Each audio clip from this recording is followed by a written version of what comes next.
अगर कुछ हो जाता तो हमारी जान ही निकल जाती, हमारी बेटी, हमारी गौरी। पिछले कुछ दिनों से कली भाभी गौरी को लेकर ऐसा अजीब बर्ताव क्यों कर रही हैं? गौरी को कुछ दिन अकेले संभाल कर उन्हें गौरी से कुछ ज्यादा लगाव हो गया है, या फिर पहले ही से था अब हमें नजर आ रहा है? आखिर बात क्या है? आज गर्मी हो रही है ज्यादा, फैन चालू करता हूँ।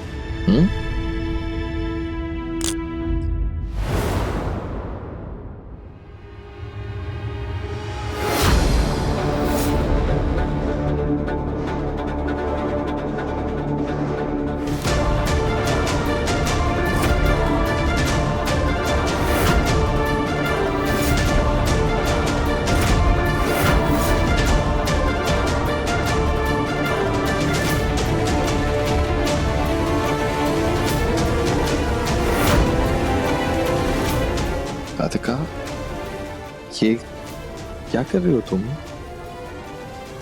तुम तकिए के कवर बदल रही हो या तकिए की रुई बदल रही हो?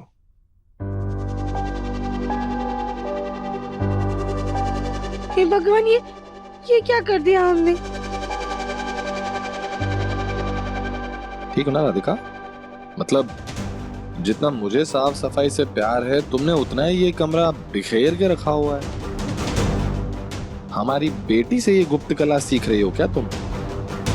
नहीं, वो हम अभी साफ कर देते हैं सब।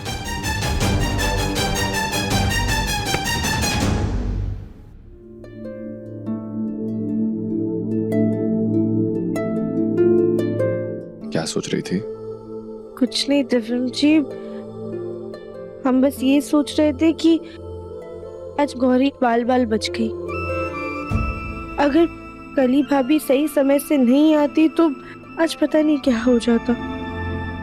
शुक्र तो बस इस बात का है कि हमारी गौरी सुरक्षित है और हमेशा रहेगी। पता है क्यों? क्यों? क्योंकि हम उसके माँ बाप है ना। गौरी तो सो गई, लेकिन बिना साफ सफाई के तुम्हारे पति परमेश्वर को नींद नहीं आएगी। हम साफ कर देते हैं। हम दोनों साफ करते हैं।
ये क्या कर रही हैं आप? गौरी सो रही है, जग जाएगी।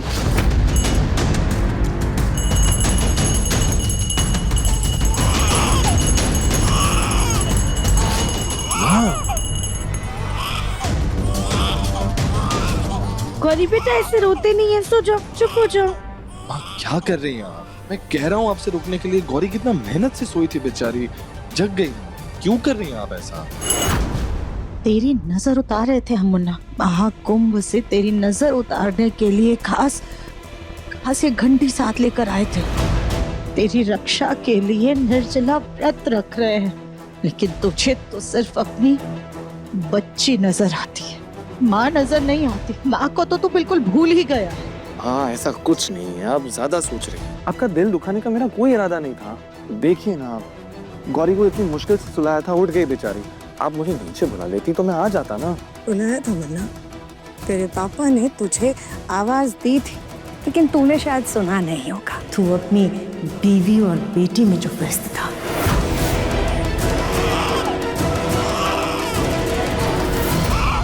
राधिका, गौरी को चुप करो, का शोर मचा रही है। माँ, जब बचपन में मैं रोता था तब भी आप यही कहती थी कि चुप कराओ इसे, कितना शोर कर रहा है ये लड़का। आप मुझे चुप करवाने की कोशिश तो करती थी ना, या नहीं?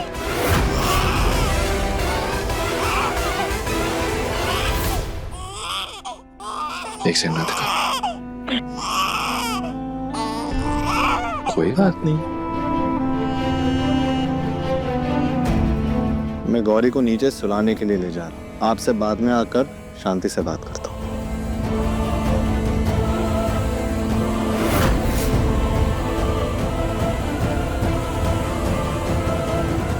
माँ जी, आपकी यात्रा कैसी थी? राधिका, तुम हमारी फिक्र करने का छोटा नाटक मत करो। ये लो, महाकुंभ से हम ये नमक लेकर के आए हैं। घर के हर कमरे के बाहर थोड़ा थोड़ा नमक छिड़क दो, ताकि हमारे परिवार वाले बुरी नजर से बचे रहें। जी।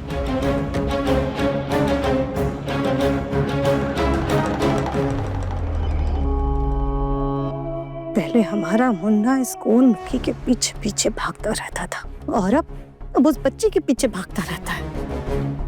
इन दोनों राधिका और गौरी का एक एक करके परमानेंट इलाज करना पड़ेगा।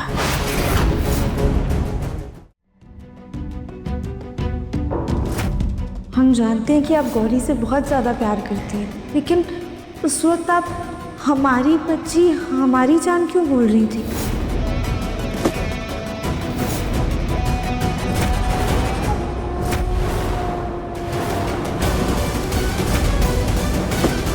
अपनी सासू माँ के कारनामों की वजह से अपनी बच्ची को हम खुल के प्यार भी नहीं कर सकते, खेल भी नहीं सकते।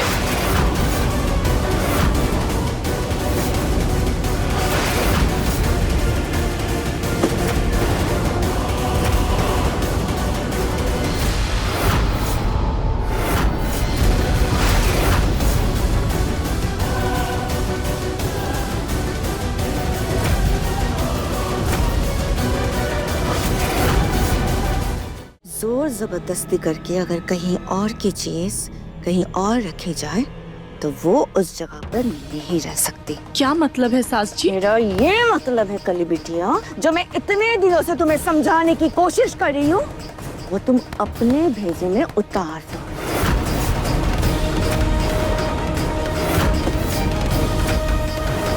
गौरी तुम्हारी लाइफ में नहीं, बल्कि दिव्यम और राधिका की लाइफ में फिट होती है, या फिर यूं कहूँ गौरी उनके लाइफ में फिट हो चुकी है।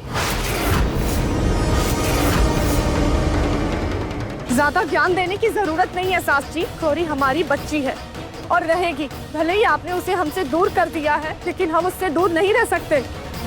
अच्छा, तो उस दिन जब तुम्हारे पास मौका था सबको सच बताने का, तो तुमने अपने कदम पीछे क्यों कर लिए? दिव्यम के अकाउंटेंट की बात सुनकर अपने जुबान पर ताला लग गया था क्या? और ये चीज तुम्हें भी बहुत अच्छे से पता है कली बिटिया, कि गौरी की किस्मत का सितारा तभी चमकेगा जब वो दिव्यम और राधिका की बेटी कहलाएगी।